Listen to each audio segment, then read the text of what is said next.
कोणाची र हवा आपलीच र आणि कुठून तरी उपरे घ्यायचे, दलबदलू घ्यायचे, त्यांच्या जीवावर पक्षातनी सत्ता स्थापन करायची, ही गोष्ट जुन्या निष्ठावान कार्यकर्त्यांच्या मनाला खेद देणारी आहे. यावेळेस मोठ्या प्रमाणामध्ये महापालिकेत भ्रष्टाचार झाला. अधिकारी कर्मचारी सांगतात की आम्हाला या कामात टेंडरमध्ये पार्टनर घ्या. म्हणजे नगरपालिका हे फक्त एक ओरबडण्याचं, तिच्यावर अत्याचार करण्याचं एक साधन बनलेलं आहे. मी आलो म्हणजे किती लुटायचं लुटा आणि आपले 5 वर्ष पूर्ण करा, अशी एक मानसिकता आहे. हिंदू मुस्लिम हा जो वादाचा मुद्दा आहे हा फक्त निवडणुकीच्या वेळेस येतो. तर 5 वर्षात तो मुद्दा कोणीच राजकीय पक्ष त्या विचार का बोलत की आपला पक्ष हा कुठे चाललाय, तिथं चिंतन करण्याची सातत्याने गरज आहे. हे त्यांच्या पक्षात राहून त्यांना झाले की हे आपल्या पक्षातून आपलं राहणार आहे. कोणी बाहेरचं येतं आणि पक्षात मोठं होऊन जातं. त्या आमदाराच्या विरोधात महापालिका कोणाची र हवा आपलीच र. अनेक वर्षांच्या प्रतीक्षेनंतर अखेर महानगरपालिकेचा बिगुल वाजला. आता सध्या आपण आहोत प्रभाग क्रमांक 2 मध्ये. या प्रभागातून एक सर्वश्रुत असं नाव जे आहे ते उमेदवारी करते. खरं तर अनेक संघटनात्मक कामं असतील, आंदोलनं असतील, विविध उपक्रम असतील, असे राबवत संघटनेमध्ये गेले अनेक वर्ष हे काम करत होते. मात्र पक्षाने उमेदवारी दिली नाही. अखेर त्यांना अपक्ष उमेदवारी करावी लागली. नक्कीच आपल्यासोबत ऍडव्होकेट अमित दुसाने आहेत. खरं तर अमित दुसाने यांच्याशी आपण चर्चा करणार आहोत. अमितजी, स्वराज्य खानदेशच्या यंदा हवा कोणाची या विशेष कार्यक्रमात आपलं स्वागत. इतकी वर्ष संघर्ष केला, ज्या पद्धतीने ज्या संघटनेत आपण काम केलं, आपल्याला न्याय मिळाला नाही? नक्कीच काय प्रमाणात न्याय मिळाला असं मला वाटत नाही. आणि एकूणच आपण जर बघितलं महाराष्ट्रात सगळीकडे जुने निष्ठावान कार्यकर्ते डावलण्याचे एक प्रकार सगळीकडे सध्या सुरू आहे. आणि कुठून तरी उपरे घ्यायचे, दलबदलू घ्यायचे, त्यांच्या जीवावर पक्षातनी सत्ता स्थापन करायची, ही गोष्ट जुन्या निष्ठावान कार्यकर्त्यांच्या मनाला खेद देणारी आहे. नक्कीच अमितजी, ज्या पद्धतीने आपला एक प्रवास, राजकीय प्रवास, सामाजिक प्रवास जर बघितला, ज्या वेळेस भाजप पक्ष हा धुळे शहरात डोकं वर काढत होता, त्यावेळेची आपण निष्ठावान म्हणून आपली ओळख होती. अनेक गटातटाचं राजकारण देखील भाजप पक्षात देखील झालं. ही वेळ होती खरं निष्ठावंत कार्यकर्त्याला न्याय देण्याची, मात्र ती झालं नाही. आपण जर विचार केला सर, गेल्या 5 वर्ष आधी निवडणुकीचा बिगुल वाजला होता. मोठे आश्वासन दिली गेली होती. आपल्या आधीच्या पक्षाचे विविध मंत्री या ठिकाणी आले, 50+ नारा दिला.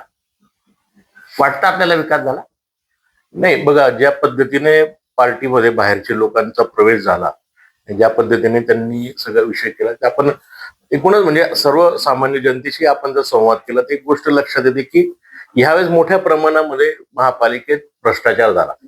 आणि हा भ्रष्टाचार इतक्या प्रमाणात गेला की टक्केवारी, ठेकेदारी हा सगळा विषय समोर आला. म्हणजे महापालिकेत पहिल्यांदा असं झालं की अधिकारी कर्मचारी सांगतात की आम्हाला या कामात टेंडरमध्ये पार्टनर घ्या, हे टेंडर आम्ही तुम्हाला मिळवून देतो. आणि त्यातूनच मग सगळा हा मोठ्या प्रमाणात भ्रष्टाचार झालेला आहे. नक्कीच अमितजी, ज्या पद्धतीने अनेक प्रसार माध्यमात असेल, सोशल मीडियाच्या माध्यमातून अशा गोष्टी ज्या समोर आल्या, जे विद्यमान नगरसेवक आहेत, जे लोकप्रतिनिधी आहेत, कुठेतरी पडद्याआड तेच या पूर्ण शहराचे ठेकेदार बनलेले आहे, असं चित्र या शहराचं झालंय. काय सांगाल त्याबद्दल? हे बघा, तुम्ही आताही बघितलं तर जो 15 कॉन्ट्रॅक्टर की ज्यांना ही तिकीट दिली. आणि माझं तर खुलं आणि जाहीर आव्हान आहे की प्रत्येक जो नगरसेवक निवडून, एक तर पुतण्या ठेकेदार असेल, नाही तर भाचा ठेकेदार असतो, नाही तर मुलगा ठेकेदार असतो. म्हणजे नगरपालिका हे फक्त एक ओरबडण्याचं, तिच्यावर अत्याचार करण्याचं एक साधन बनलेलं आहे. हा एक प्रकार आहे की मी आलो म्हणजे किती लुटायचं लुटा आणि आपले 5 वर्ष पूर्ण करा, अशी एक मानसिकता आहे. अमितजी, धुळे शहराचं नाव जर बघितलं महाराष्ट्राच्या नकाशावर, गुंडगिरी, भ्रष्टाचार हा तर विषय झालाच. मात्र 2 समाजामध्ये तेढ निर्माण करणारे असेल किंवा मोठ्या प्रमाणात अजेंडा चालवणारे असेल, असे लोक धुळे शहरात वास्तव्यास आहे. एक समाजाचं नेतृत्व आपणही करतात. काय वाटतं खरोखर या स्थानिक स्वराज्य संस्थेमध्ये ज्या निवडणुका होत आहेत त्या ठिकाणी जातीपातीचं राजकारण झालं पाहिजे? नाही, हिंदू मुस्लिम हा जो वादाचा मुद्दा आहे हा फक्त निवडणुकीच्या वेळेस येतो. इतर 5 वर्षात तो मुद्दा कोणीच राजकीय पक्ष त्या विषयावर का बोलत नाही. त्यावेळेस आमच्यासारखे हिंदुत्ववादी कार्यकर्ते सातत्याने काम करत असतात. अगदी लो जिहादचा विषय असेल किंवा कत्तलखान्यातला विषय असेल, गोरक्षकांच्या संदर्भातला विषय असेल, की केवळ निवडणुका आल्या की ती दंगल घडवायची किंवा हिंदू मुस्लिम भेद निर्माण करायचे. पण अशी परिस्थिती यावेळेस नाहीये. तर आपण जर बघितलं तर लोकांना कुठेतरी शांतता पाहिजे, कुठेतरी विकास पाहिजे, आणि जो तो त्याच्या विवंचनेमध्ये आज जगत आहे. त्यामुळे हा मुद्दा, हिंदू मुस्लिमचा मुद्दा प्रभावी ठरेल असं मला वाटतं. नक्कीच आम्ही जो पक्ष इतक्या वर्ष हिंदुत्ववादी विचारसरणीतनं काम करत होता, आपले जे सहकारी जुने मित्र होते ते आज शहराचे विद्यमान आमदार आहेत, त्यांना धर्मयोद्धा म्हणून पदवी देण्यात आलेली आहे. ते त्यांच्या संपूर्ण भाषणात एक हिंदुत्व वादी विचारसरणी ते मतदारांसमोर घेऊन जात आहे. मात्र दुसरीकडे जर विचार केला, राज्यामध्ये आपलं सरकार आहे, मांडीला मांडी लावून राष्ट्रवादी पक्ष आपल्या सोबत आहे, अनेक अल्पसंख्याक वोटर त्यांचा जो आहे गेल्या अनेक वर्षांपासून आहे, ही सांगळ कशी घातली? नाही बघा, आपण जर बघितलं तर हा सगळा निवडणुकीच्या वेळेचा एक मुद्दा असतो की बटेंगे तो कटेंगे, हिंदू खतरे में. जर दिल्लीत आपली सत्ता आहे, राज्यात आपली सत्ता आहे, तर मग हिंदू बटेंगे कटेंगेचा मुद्दा हा मला नाही वाटत की येतो. आणि सर्वसामान्य जनतेला या मुद्द्यांशी काय घेणं देणं? त्यांना त्यांचा महागाईचा मुद्दा आहे, बेरोजगारीचा मुद्दा आहे, आणि महानगरपालिकेला लोकांच्या ज्या बेसिक मागण्या की ह्या की आम्हाला रस्ते चांगले द्या, आम्हाला नगरसेवक वेळेवर हजर पाहिजे, नगरसेवक आमच्या सुखादुःखात पाहिजे, आणि महापालिकेतला जो काही भ्रष्टाचार आहे हा थांबला पाहिजे. आणि हे धुळे शहर कुठेतरी सुशिक्षित शहर आहे, त्याला फार मोठी पार्श्वभूमी आहे. सर विश्वेश्वरांनी या शहराची रचना केलेली आहे. त्यामुळे हे सर लोकांचं बघितलं सर्वसामान्य की आमचं धुळे शहर हे सुरक्षित असलं पाहिजे, शांतता असली पाहिजे आणि विकास झाला पाहिजे, याच प्रामुख्याने त्यांच्या मागणी. नक्कीच आपल्यासारखे अनेक निष्ठावान जे कार्यकर्ते आहेत, जे उमेदवारी मागत होते, या उमेदवारीत ज्या पद्धतीच्या गाईडलाईन दिल्या गेल्या होत्या किंवा ज्या पद्धतीचा सर्वे केला गेला, आर्थिक निकष आहेत 100% आहे. बघा, मी 10वी पासून पक्षाचं काम करतो, जसं विद्यार्थी परिषदचं काम करायचो, तर त्यावेळेस उमेदवार मिळत नव्हते. तेव्हा काही हा सर्वे बिर्वे हा फंडा नव्हता की आम्ही अक्षरशः बळजबरी उमेदवार उभे करायचो. काही वेळेस एकाच घरात 2 तिकीट देऊन उमेदवार द्यावे लागत होते. पण हा सर्वे हा विषय नाही. आता मी जर माझ्या पद्धतीने सर्वे करणार आणि एखाद्या सर्वेच्या टीमला जर मी 10 लाख देईल, 15 लाख देईल, तो सर्वे हा माझ्या पद्धतीने मला देणार आहे. कोणतीही कंपनी असेल की तिला मी जर 10 लाख देतोय आणि ती माझ्या पद्धतीने मला सर्वे देणार. त्यामुळे हा सर्वे जो प्रकार हा फेक आहे. खरं तर आम्ही जे आपण आता येऊ आपल्या प्रभागामध्ये, आपला प्रभाग 2 जो आहे, मोठ्या प्रमाणात बाहेरून शिकणारी विद्यार्थी मंडळी असेल, वर्दळीचा परिसर आहे. धुळेचं नाव ज्या पद्धतीने गुंडगिरी असेल किंवा दिवसाढवळा खून पाडणं असेल, असे प्रकार मोठ्या प्रमाणात घडत होते. महिला सुरक्षितताचा प्रश्न चव्हाट्यावरती आहे. एक प्रभागाचा लोकप्रतिनिधी म्हणून ज्या वेळेस आपण महानगरपालिकेत जाल, जनता आपल्याला भरभरून जे आहे मतरूपी आशीर्वाद देईल आणि आपण सभागृहात जाल, तर ह्या सर्व गोष्टींसाठी काय पवित्र असेल? बघा, धुळे शहरातला देवपूर भाग हा सुशिक्षित एरिया आहे. त्यातल्या त्यात आमच्या इथे प्रामुख्याने मंदिरं असतील, स्वामीनारायण मंदिर असतील किंवा नवीन मंदिरं जी झाली, इथे महिला वर्गांच्या सुरक्षितेचा मुद्दा फार महत्वाचा आहे. की महिला वर्ग हा मंदिरामध्ये दर्शनाला येत असताना बऱ्याच वेळा टवाळखोर मूर्तींची छेडखानीचा विषय करतो. आम्ही अनेक वेळा पोलिसांना सांगतो की इथे सिक्युरिटी द्या, हा मुद्दा असतो. स्वामीनारायण मंदिरमध्ये पण सुरक्षितेचा एक मुद्दा असतो. तर ह्या गोष्टीच्या दृष्टिकोनातून महिलांची सुरक्षितता हा एक मुद्दा राहणार आहे. आम्ही तर प्रामुख्याने आपल्या जी हिंदुत्ववादी विचारसरणीचे लोक आहेत त्यातून आम्ही महिलांना काठी लाठीचं प्रशिक्षण देण्याचा आमचा एक प्रभागाचा विषय राहणार आहे. आणि त्या माध्यमातून वाढती लोकसंख्या वाढते हे लक्षात घेता प्रामुख्याने पोलीस चौकी आणि गस्त वाढवण्याची आमची मागणी आहे. नक्कीच सर, आपण ज्या क्षेत्रात येतात, एक कायद्याचा अभ्यासक म्हणून आपली धुळे शहरात ओळख आहे. अनेक विविध प्रलंबित जे गुन्हेगारी क्षेत्रातले काम करणारी मंडळी आहे, गुन्हे करतात, कारागृहात जातात, पुन्हा निवडणुकी आले की ती बाहेर येते. जसं आपला पूर्वाश्रमीचा जो पक्ष आहे, विरोधकांचा आरोप आहे अट्टल गुन्हेगारांच्या कुटुंबाला देखील उमेदवारी देण्यात आलेली आहे. मग खरंच म्हणायचं भाजप हे विकासाकडे चाललंय की कुठे चाललेलं आहे? नाही, म्हणजे हा तर पूर्ण महाराष्ट्रात चिंतेचा विषय. म्हणजे मी पण मागे ज्यावेळेस पत्र दिलं होतं देवेंद्र फडणवीस प्रदेशाध्यक्षांना की आपला पक्ष हा कुठे चाललाय, याचं चिंतन करण्याची सातत्याने गरज आहे. की आपण एक शिस्तबद्ध पार्टी म्हणतो, पार्टी विथ डिफरन्स आपण म्हणत होतो, आणि बाहेरचे लोक घेऊन, ते गुंड आहे ज्यांच्यावर केसेस आहे, अशा लोकांना घेऊन पार्टी खरंच मोठी होणार आहे. बरं, हे लोक सगळे संधी साधू आहे. हे त्यांच्या पक्षात राहून त्यांना झाले नाही, तर हे आपल्या पक्षातून आपल्या राहणार आहे का? तसं एखादी जाज बुड्या लागल्यानंतर पहिले जसं उंदर उड्या मारतात, तसं एखाद्या पक्षाच्या आपली वाईट अवस्था आली तर हे पक्षात कुणीच राहणार. आपल्याला यासोबतच आपल्याला प्रश्न आहे, आजचे भाजप उमेदवार किंवा नगरसेवक जे स्वतःला म्हणतात, हे खरोखर भाजपचे आहे? बिलकुल नाही. माझं ओपन चॅलेंज आहे की भारतीय जनता पार्टीत कधी आले, याच्या आधी ते कोणत्या पक्षात होते, त्यांनी जाहीर करून दाखवा.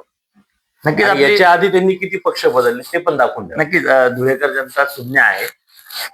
जे निवडणूक चिन्ह आहे हिरवी मिरची, खरं आपल्याकडची मराठी म्हण आहे, खरं मिरची लावण्यासाठी आहे की कोणाला लागण्यासाठी, काय आपलं सांग? ते बघा, हे निवडणूक आयोगाने पहिल्यांदाच हे चिन्ह दिलेलं आहे. आणि मी जसं पेपरात हे चिन्ह पहिल्यांदा आलं बघितलं, तर आम्ही मॅक्झिमम पक्षाचे जे बंडखोर म्हटलं किंवा निष्ठावान कार्यकर्ते जे अपक्ष उभे, तर आम्ही दुसऱ्या पक्षात ठरून गेलो नाही.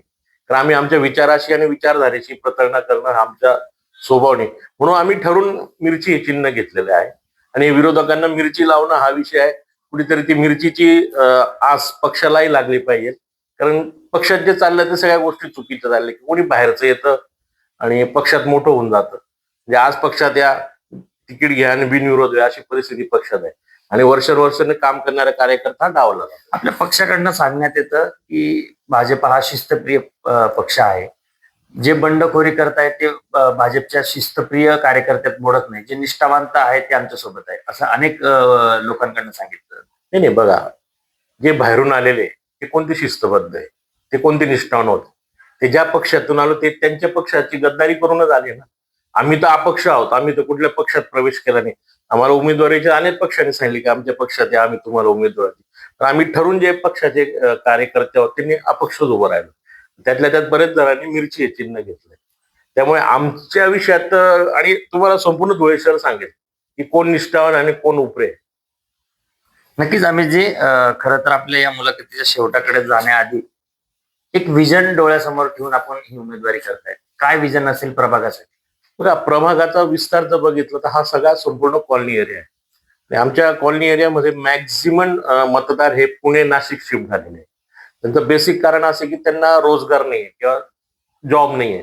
तर ह्या एकूण महापालिकेत किंवा एकूण सगळ्या विषयामध्ये लोकांना रोजगार, बेरोजगारांना रोजगार मिळाला तर फार मोठा विषय या घेऊन आम्हाला काम करायची गरज आहे. कारण मॅक्झिमम बघितलं आपण तर आई वडील इथे राहतात, मुलं पुण्याला गेले, नाशिकला शिफ्ट झाले आणि तिथे जॉबला लागले, मग आई वडील फक्त इथे असतात. तर हा एक आमच्या प्रभागातला सगळ्यात मोठा मुद्दा आहे. सुरक्षेचा मुद्दा जसं मी मागे बोललो तो एक मुद्दा आहे. आणि सर्वांगीण विकासाच्या दृष्टीने की पाण्याचा जो विषय आहे ते पाण्याच्या संदर्भामध्ये सगळेच पक्षांनी वल्गना केली की आम्ही रोज पाणी देऊ, रोज पाणी. पण त्याचं नियोजन, त्याचं प्लॅनिंग करण्याची एक मोठी गरज आहे. आणि धुळे शहराला रोज पाणी देण्याची व्यवस्था होऊ शकते. थोडं पाण्याचं स्टोरेज पण धुळ्यात आहे, अनेक तलाव आहेत, अनेक पाईपलाईनची योजना आहे. फक्त नियोजन महापालिकेचं नसल्यामुळे, त्यामुळे ते करण्यासाठी एक चांगला प्रयत्न करण्याची गरज आहे. तर एकदम महत्वाचा आणि शेवटचा प्रश्न, आपल्याला काय वाटतं यंदा हवा कोणाची? ह्यावेळेस चित्र हे संमिश्र राहणार. कारण धुळे महापालिकेचा जर ट्रेंड पाहिला आपण आतापर्यंत की जो आमदार असतो त्या आमदाराच्या विरोधात महापालिका जाते. आतापर्यंत जेवढे तुम्ही धुळ्याचं बघा की ज्या पक्षाचा आमदार आहे त्याच्या विरोधात जनता ही महापालिका देत असते. आणि एकूण ज्या पद्धतीने निष्ठावंतांना डावललंय, ज्या पद्धतीने माघारीसाठी भारतीय जनता पार्टीने प्रकार केला, ज्या पद्धतीने दादागिरी झाली, हे धुळेकर जनतेला मनाला पटत नाहीये. हे धुळे शहर असं नव्हतं. आणि त्या दृष्टिकोनातून धुळे शहराचा प्रचंड नागरिकांमध्ये नाराजी आहे. त्यामुळे चित्र हे संमिश्र राहील. स्पष्ट कोणाला बहुमत मिळेल असं मला वाटत नाही. त्यातल्या त्यात अपक्षांना चांगले दिवस येतील अशी मला अपेक्षा आहे. नक्कीच.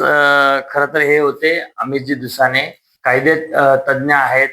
अनेक वर्षांपासूनचा त्यांचा या संघटनेत मोठा प्रवास आहे आणि आपल्या प्रभागासाठी काहीतरी विकास कामं करण्याची धडपड आहे आणि त्यांची भूमिका त्यांनी आज जनतेसमोर मांडलेली आहे. नक्कीच येणाऱ्या 15 तारखेला जागरूक मतदार जो आहे मतदान करणार आहे आणि येणाऱ्या 16 तारखेला तेव्हा आपल्याला कळणार आहे की खरोखर यंदा हवा कुणाची. तुर्तास धन्यवाद. हवा कोणाची रे, हवा आपलीच रे.